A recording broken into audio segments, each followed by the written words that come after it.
Have you ever seen ruin? Have you ever experienced ruins?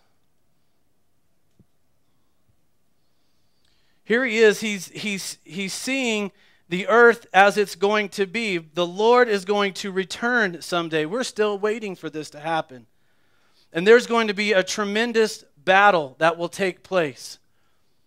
And when that battle takes place, the Lord will win. He will be victorious, and all evil will be wiped out. The reason that is not referring to a particular city is it's a concept of evil completely being wiped out. And I want you to grab onto the idea of stronghold today. Here is this fortified city, this stronghold, as he describes it, and the Lord has come, Jesus has come and just flattened it, ruined it, reduced it to rubble, to waste. And this is people. This is people being spoken of. People that are against God. People that are not of God. People that have chosen to abstain from walking in His statutes, in His commands, walking in the light as He is in the light. Those that are in darkness, if you want to view it that way. And they will be wiped out. The stronghold will be removed, reduced to rubble, ruined. But then look who's left. Strong peoples will honor you. Cities of ruthless nations will revere you, because we know that at the name of Jesus, every knee will bow and every tongue confess that He is Lord.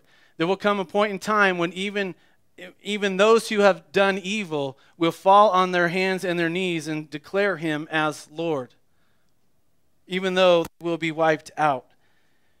And then Isaiah goes into this picture of who God is for us. Verse 4, you have been a refuge for the poor, a refuge for the needy in his distress, a shelter from the storm and a shade from the heat. For the breath of the ruthless is like a storm driving against a wall, and like the heat of the desert. You silence the uproar of foreigners, as heat is reduced by the shadow of a cloud, so the song of the ruthless is stilled. Let me read this out of the Message.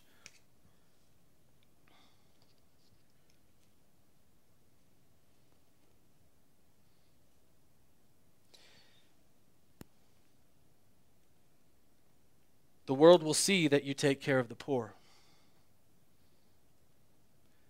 that you take care of poor people in trouble. They will see that you provide a warm, dry place in bad weather. You provide a cool place when it's hot. Brutal oppressors are like a winter blizzard, and vicious foreigners are like high noon in the desert. But you, shelter from the storm and shade from the sun, you will shut the mouths of the big-mouthed bullies. What a description.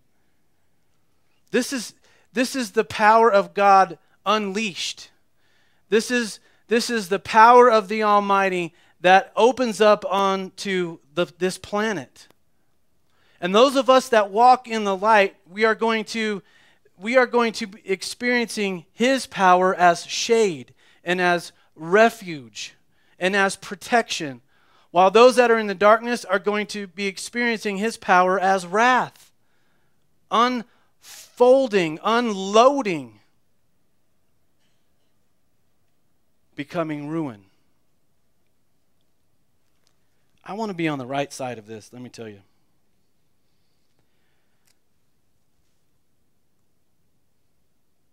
And then here's verse 6. On this mountain, Zion, the Lord Almighty will prepare a feast of rich food for all peoples, a banquet of aged wine, the best of meats, and the finest of wines. All right, let's pause there for a moment, because this is referring to something that's called the marriage supper of the Lamb. Who knows about this? A few. Okay. Who realizes that we are the bride of Christ? I know, this is weird, guys. You're like, bride? That's what we are, men and women. We are his bride. Now, this is important for us to understand because this helps us to understand where we are in history as of now. We have Isaiah a long, long time ago looking forward to this marriage supper of the Lamb. And it hasn't happened yet, and here we are anticipating this. The customs of the Jewish weddings are like this in a nutshell. The bridegroom shows up and dialogues with the father of the one that he wants to marry, the bride-to-be, and pays a price for her. And at the point that he pays a price, he offers her a cup of wine. That if she is to accept this, if she is going to say yes to this and accept his proposal, she will take a drink of it. At that point, betrothal has happened. They are engaged.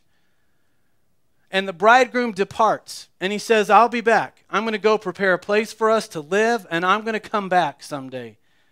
And here's the thing. The bride doesn't know when that's going to happen. In fact, the bridegroom doesn't know because it's up to the father of the bridegroom to determine when the place is done, when the place is actually prepared and ready.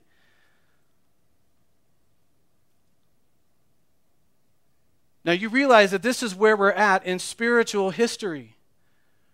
Jesus paid the price for us. He offered us the cup. He told his disciples at the Last Supper, drink this. Now, I'm not going to drink this until all is fulfilled.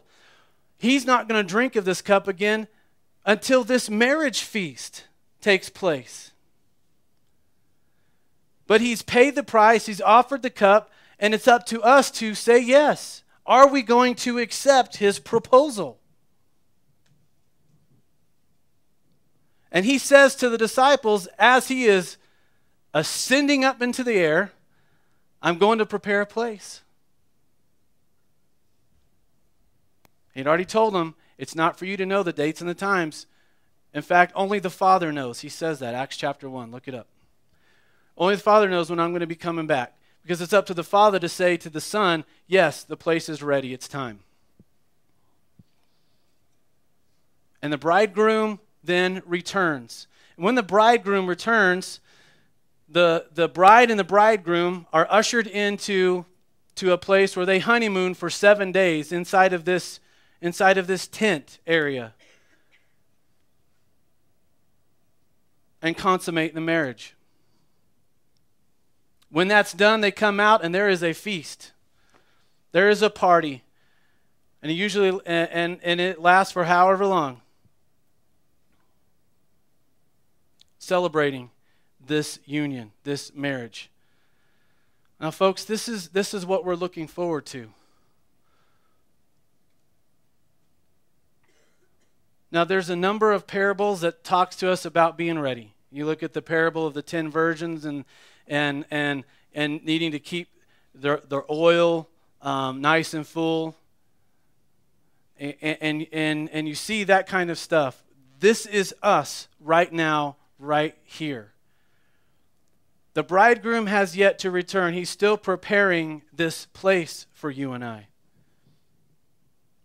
But he will come back for us.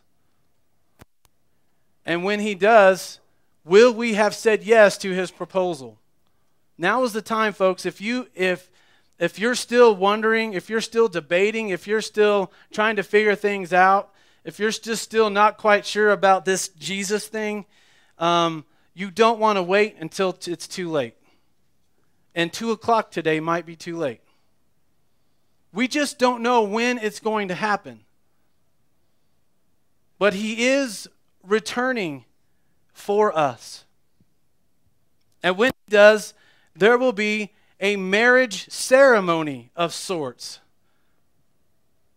We are going to be his bride. He is our bridegroom. And here's this party that Isaiah is seeing and describing.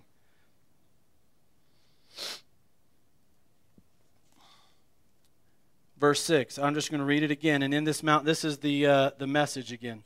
But here on this mountain, God of the angel armies will throw a feast for all the people of the world, a feast of the finest foods, a feast with vintage wines, a feast of 7 courses, a feast lavish with gourmet desserts. And here on this mountain, God will banish the pall of doom hanging over all peoples, the shadow of doom darkening all nations. He will banish death forever, wiping the tears from every face, removing every sign of disgrace from his people, wherever they are. Yes, this is what God says. The Lord has spoken.